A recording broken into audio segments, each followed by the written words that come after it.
안녕하세요, 신작가입니다. 오징어 게임의 전 세계적 인기가 날로 높아지고 있는 가운데 일본은 정말 황당한 모습을 보여주고 있습니다.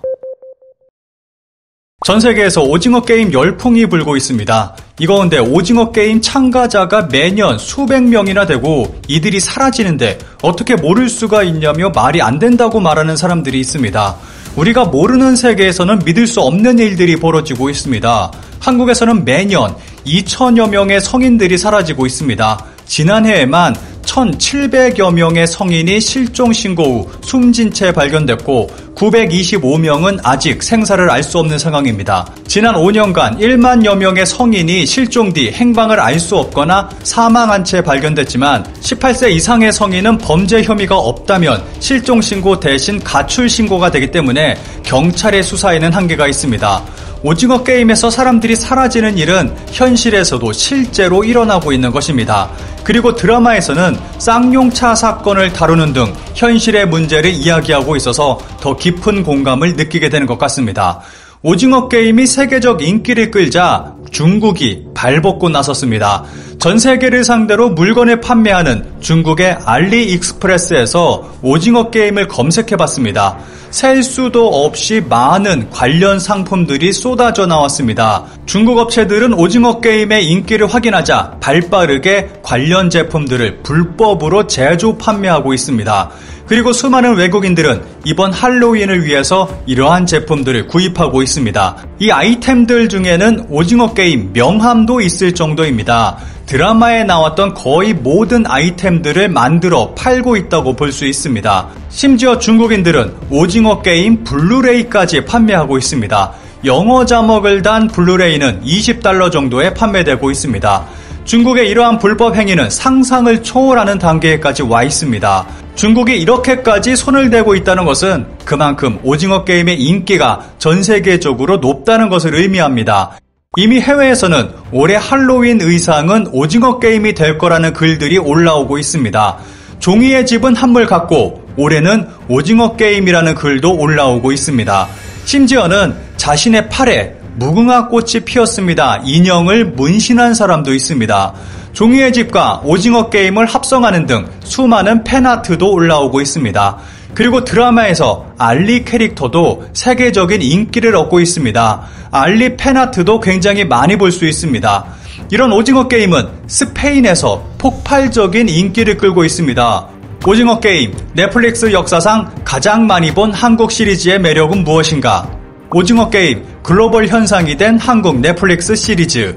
심지어는 이런 기사까지 나오고 있습니다. 오징어 게임 시즌2 시리즈의 팬들이 좋아하지 않을 것을 감독이 밝히다.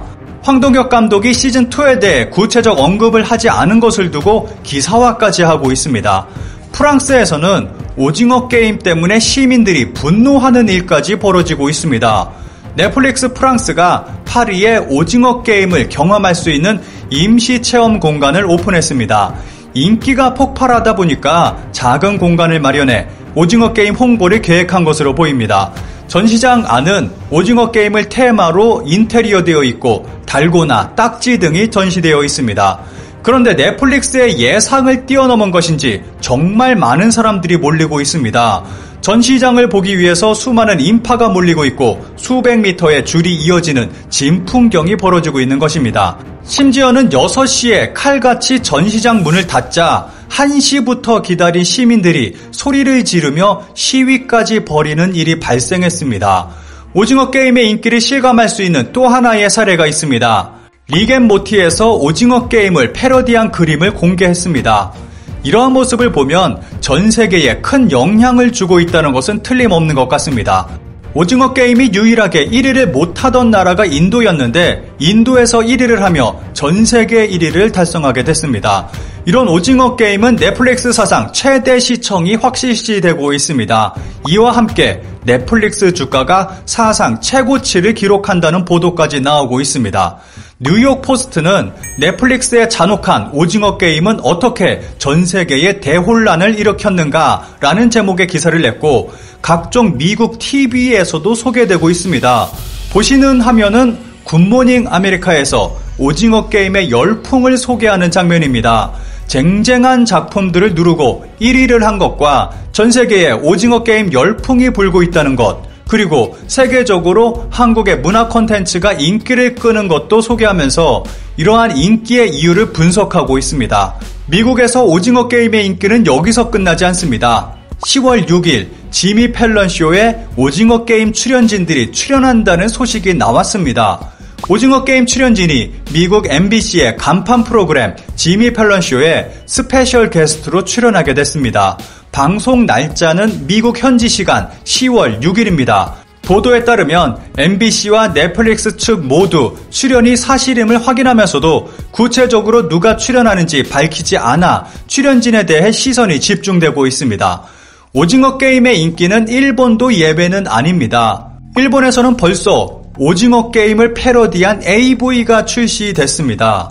카쿠켄토, 한국 프로그램이 세계 제일로 선택된 것에 일본 엔터테인먼트도 슬슬 도전하지 않으면 위험하다. 일본 배우 카쿠켄토가 자신의 SNS에 오징어 게임 사진을 올리고 세계 1위를 축하한다. 한국의 엔터테인먼트 산업은 대단하다. 존경한다는 언급을 했습니다. 그리고는 일본도 도전하지 않으면 위험하다는 발언을 했습니다.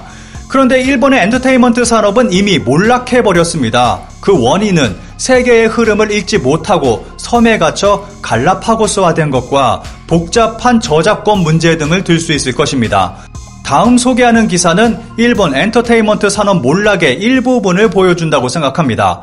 귀멸의 칼날, 탄지로의 문의는 이른바 얼룩무늬, 상표 출연의 거절 이유, 지병사의 반론은 미치지 못했다. 정말 황당한 저작권 관련 사건이 벌어졌습니다. 귀멸의 칼날은 작년 일본 역사상 가장 큰 흥행을 한 영화로 기록됐습니다. 그와 동시에 해외 성적도 나쁘지 않았습니다. 기생충이 아카데미 후보작으로 올랐을 때 일본은 귀멸의 칼날을 뒤늦게 그리고 억지스럽게 몇몇 미국 극장에 급하게 개봉했고 아카데미 후보작으로 올렸습니다. 수많은 일본 국민들이 귀멸의 칼날 수상을 기대했고 그와 관련된 기사를 쏟아냈습니다. 그런데 후보작에도 오르지 못하는 굴욕을 당했습니다. 그리고 귀멸의 칼날은 주인공의 귀고리에 전범기 문양이 들어가 있어 논란을 불러오기도 했습니다. 그런데 일본에서는 개봉한 지 2년이 다 돼가는 귀멸의 칼날을 놓지 못하고 있습니다. 일본의 유일한 자랑거리가 귀멸의 칼날밖에 없다는 생각이 들 정도입니다.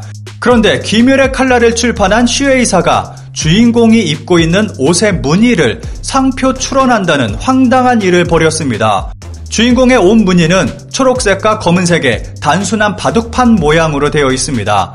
그런데 역시나 상표 출원은 거부되고 말았습니다.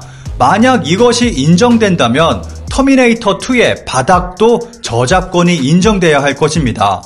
일본의 음악, 영화 등은 복잡한 저작권 문제와 수익 배분 문제가 발목을 잡아 발전하지 못하고 세계화되지 못하고 있습니다. 이러한 모습은 한국의 모습과 오버랩되면서 한국과 일본의 차이는 더 크게 느껴집니다.